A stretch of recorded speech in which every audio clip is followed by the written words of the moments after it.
great to be part of this. I also, in true Canadian fashion, want to apologize. Once I gave my talk to Sarah here, I realized that my title was incredibly misleading.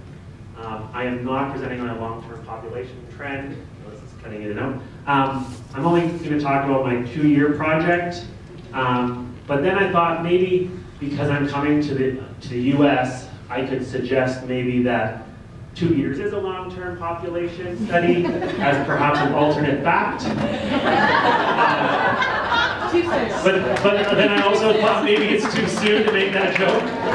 But anyways, so we'll move on. So I'm a teacher by trade now. I started out as a biologist at the University of Regina, biology degree, and then was a park naturalist in Wascana Park and Urban Park in Regina for a couple of years, and then got into teaching. And so I'm a science teacher by trade. Should I stop using the mic because it's cutting in and out, or what do you want me to do? I can project loud enough because I'm a teacher. There's a second mic. You could try to just walk up to the... Oh no, just kidding. I have it over here. Just kidding. It's a test.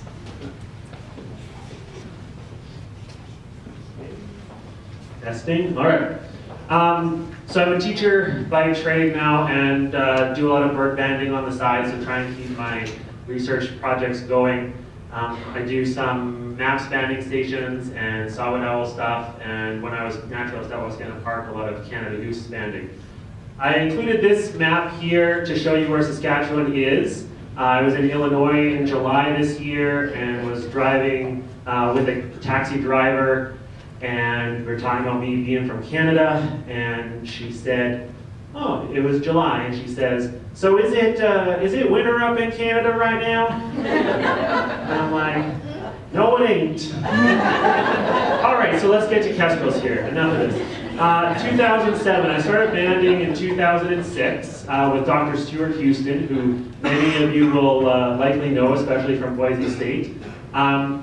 2007, I started putting up a couple Kestrel boxes around Regina, and lo and behold, both of them were occupied that first year. One I got to band because I got there on June 21st, and on that same day, the other ones had fledged, so I learned my first lesson.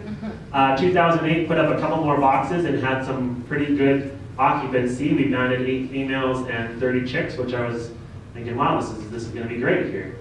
2009 had 11 boxes and again 8 occupied, so we were doing pretty good. I got my job in 2009. We moved out to the farm, started raising goats, started with the Canada Goose Project. So Kestrels kind of fell by the way for a couple of years until 2015, when I decided, seeing what was going on with the American Kestrel partnership, that should I like double mic maybe?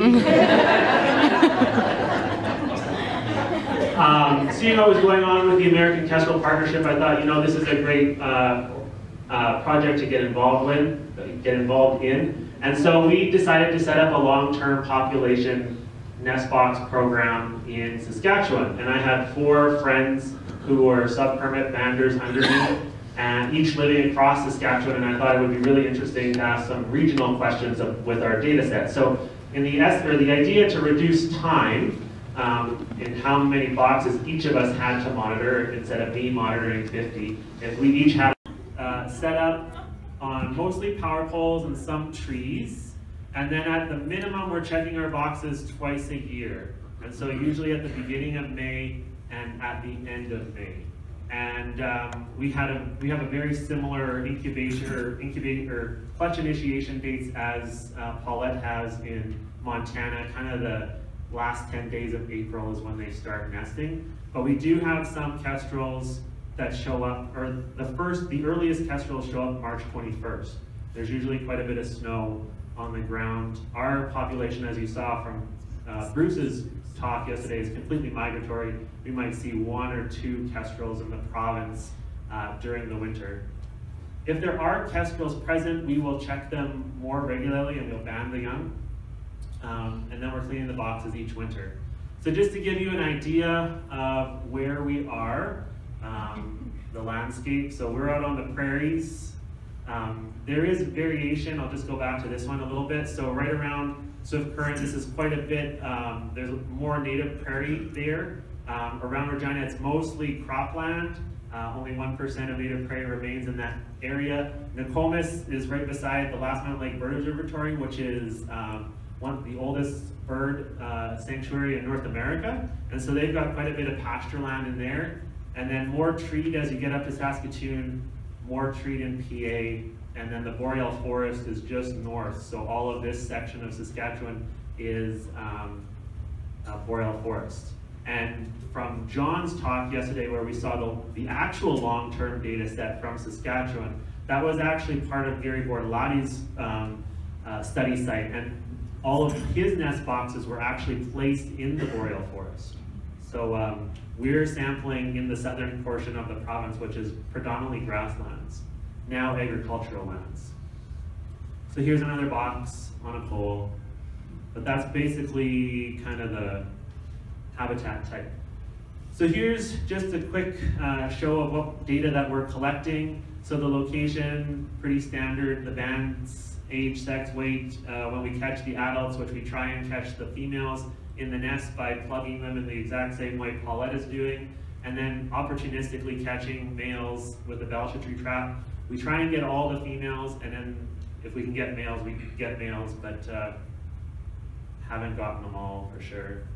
We usually get all the females. And then we're also monitoring, or every time we stop at the nest or go by the nest, we are recording what we see, number of birds, etc. But generally, we don't open the box very much at all. But now that I've seen the GoPro idea from Salt Lake there, I think we're gonna try that this year to kind of see what we can, or if we can increase. So in 2015, we had 50 boxes, a low occupancy rate of 8%, so only 4 boxes were occupied, and then 2 were successful. We banded 3 females, 1 male, and 50 nestlings. But we do have a ridiculous occupancy for starlings, considering that we don't see starlings like you do here. So like, I was surprised yesterday as we're driving the 2.5 miles to get here. It's like, oh wow, there's a flock of 70 starlings. Oh, there's another flock of 70 starlings. Like, you just don't see that. And then when we put up these boxes, bing, all of a sudden, they're there. It's like, where did you come from?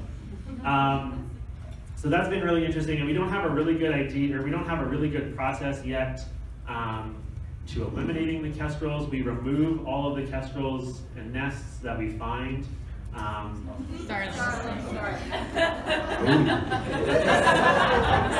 I forgot to tell you, we're controlling the kestrels in Saskatchewan. My bad. Sorry, thank you for correcting that. Can we delete that part of the video? No. All right. Anyways, can I just stop now? In 2016, we saw a little bit of an increase, but you'll see that our nest boxes have changed a little bit. We added a new area. So all of the boxes that I looked at in 2007 to 2009 were all around Regina, and we had good success.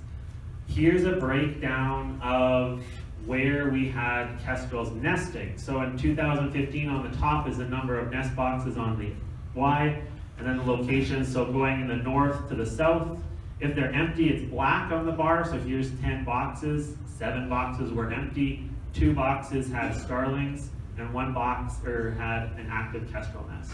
So you can see Prince Albert in the north had 1, Nokomis had 1, Herbert had 2, Edenwald had a bunch of starlings, and Saskatoon had a bunch of starlings. In 2016, these guys stayed again at 10 boxes. We bumped these to 20, 20, and then I added another 9 at around Regina, where we originally had all of that high occupancy. And look at that, all of a sudden we have kestrels after 1 year. Lots of starlings here again, and lots of starlings there. So I've been surprised, based on the occupancy rate that we initially had in the Regina area in 2007, 2009, surprised at how low our occupancy levels have been across the province. But I mean, this is why we do it.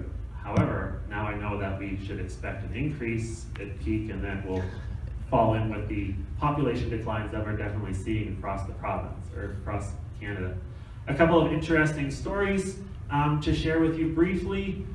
This is my son, or one of my boys, Rowan. We are out at a box at Moose Jaw, and one of these female kestrels was again resighted. And you'll notice that she has color bands on her legs now. And that's because she was found and resighted down in Texas, just outside of Corpus Christi. So we banded her as a nestling in Moose Jaw here, and later in June, I guess, July 1st actually, and later in November she was sighted by Carter Crouch, who you might know. He's doing his PhD on overwintering kestrels in Texas, and he's catching the birds, color banding them, and then monitoring them for the winter season while they're there, and to see survival rates. And so he saw this bird with a band. He thought, oh, that's one of my birds, got the color bands off. So he waited for a while to catch it, finally did, and no, that was one of our birds. So he then actually monitored that bird for the whole winter. She stayed within 400 meters of where he originally saw her until, I think it was end of February, beginning of March. Then she disappeared, and this fall in October, she is back within 100 meters of where he saw her last year.